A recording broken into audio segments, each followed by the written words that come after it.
le Soleil, dans toute sa splendeur hypnotique.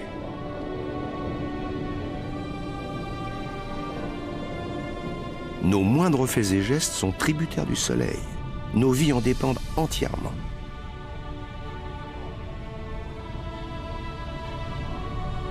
Tout au long de l'histoire, au fil des civilisations, il a été le pivot autour duquel gravite toute forme de vie sur Terre.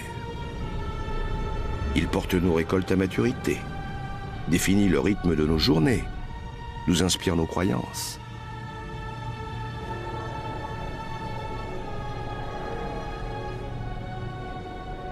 Nous sommes à 150 millions de kilomètres de chez nous.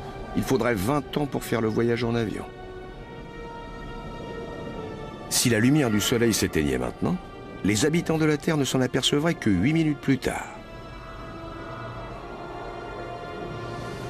La taille du Soleil est si imposante qu'il pourrait contenir 1 million de fois la Terre. Sa masse est telle qu'il exerce sa force de gravité sur l'ensemble du système solaire.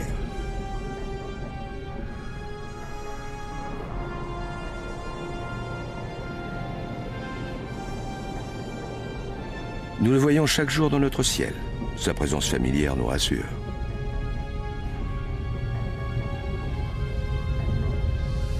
Mais vu de près, il est méconnaissable.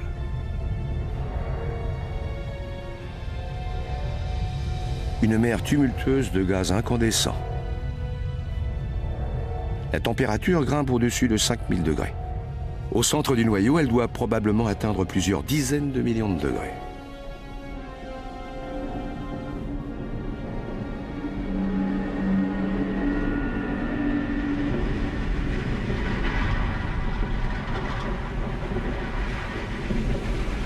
Une chaleur suffisante pour déclencher une réaction nucléaire transformant à chaque seconde des millions de tonnes de matière en énergie. Davantage que toute l'énergie que l'homme ait jamais produite. Sur Terre, cette énergie nous procure de la lumière et nous réchauffe. Mais quand on se trouve tout près de lui, le Soleil n'a rien de réconfortant. Son activité électrique et ses puissants champs magnétiques provoquent d'énormes boucles de gaz incandescents, les protubérances. Chacune d'entre elles dégage plus d'énergie que 10 millions de volcans.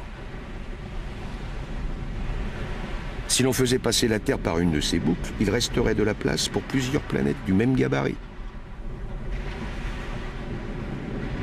Quand elles se forment, ces boucles déchirent la surface. Elles dévoilent les couches inférieures, produisant ainsi les taches solaires. Si ces zones présentent un aspect plus sombre, c'est parce que la température y est légèrement moins élevée. Elles sont d'une taille colossale. Leur diamètre peut atteindre pas moins de 50 000 kilomètres.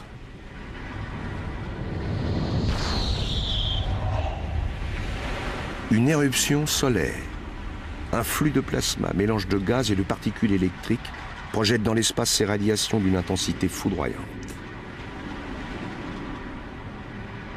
Mais le jour viendra où le Soleil aura épuisé son carburant. Alors il mourra, et avec lui mourra toute forme de vie sur Terre.